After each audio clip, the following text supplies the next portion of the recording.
नमस्कार मित्रांनो, आपल्याला माहिती आहे की निफ्टी किंवा BSEमध्ये टिपिकली 3 मोठे इंडेक्स असतात. ओके, निफ्टी एक स्मॉल कॅप, मिड कॅप आणि मेन म्हणजे निफ्टी. किंवा BSEमध्ये BSE Sensex, BSE small cap आणि BSE मिड कॅप हे 3 इंडेक्सेस मेनली ट्रॅक केले जातात. बाकीचे हजारो इंडेक्स आहेत, पण हे 3 मेन इंडेक्सेस असतात.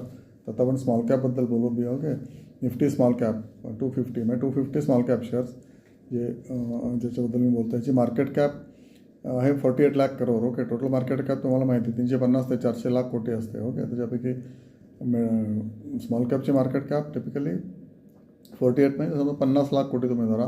ओके, टोटल 400 पैकी 50 लाख कोटी, 400 लाख कोटी मार्केट कॅप टोटल आणि 50 लाख कोटी मार्केट कॅप स्मॉल कॅप. हे खूप व्हॉलेटाईल शेअर्स असतात त्याच्यामध्ये. ओके, पडतातही लवकर आणि वाढतातही लवकर. 10 वर्ष तुम्ही त्याला दिले. टिपिकली स्मॉल कॅपची सायकल 7 वर्षाची असते. दर 7 वर्षाला स्मॉल कॅप इंडेक्स पिकआउट होतो आणि त्यानंतर जबरी आपटतो. त्याचं काय आहे परफॉर्मन्स, 5 वर्षाचा CAGR ह्याचा 33% आहे. म्हणजे रिटर्न CAGR रिटर्न 33% आहे. 1 वर्षाचं फक्त 4% आहे, कारण गेल्या 1 वर्षामध्ये स्मॉल कॅप काही वाढलेलाच नाही, राईट. तर फक्त 4%.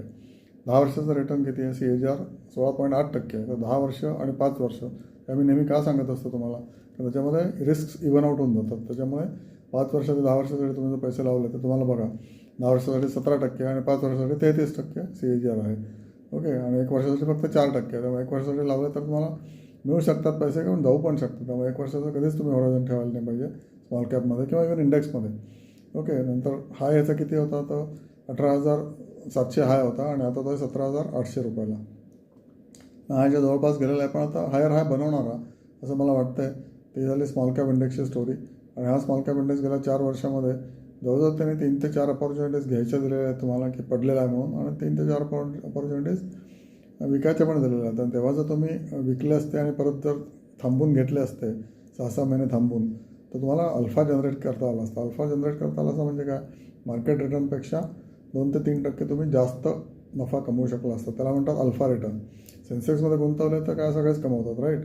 14%, 13%, 15%. पण अल्फा निर्माण करण्यासाठी मोर दॅन सेन्सेक्स किंवा more than small cap index तुम्हाला ट्रेडिंग पण थोडं करावं लागतं. दर 6 महिन्याने, दर वर्षाने एकदा विकायचे, सगळं विकून टाकायचं. त्यानंतर दबा धरून बसायचं. परत मार्केट 6 महिन्यात पडतं. तेव्हा परत घ्यायचे. ओके, तेव्हा घाबरायचं नाही. तेव्हा घाबरलात तर मग गेलात, मग तुम्ही ती अपॉर्च्युनिटी लॉस. नेक्स्ट बस येते परत, पण त्याला परत 1 वर्ष लागेल. ओके, तर is always next train in market. तर तुम्ही पहिल्या ट्रेनमध्ये बसलात तरी हरकत नाही, दुसऱ्या ट्रेनमध्ये बसलात तरी हरकत नाही, पण ट्रेनमध्ये बसा. आणि त्याच्यामुळे तुम्ही पॅसेंजरमध्ये बसा, राजधानीमध्ये बसा किंवा बुलेट ट्रेनमध्ये, हे तुमच्यावर अवलंबून आहे. ओके, असा झाला स्मॉल कॅप इंडेक्सचा 10 वर्षाचा इतिहास. Thank you so much.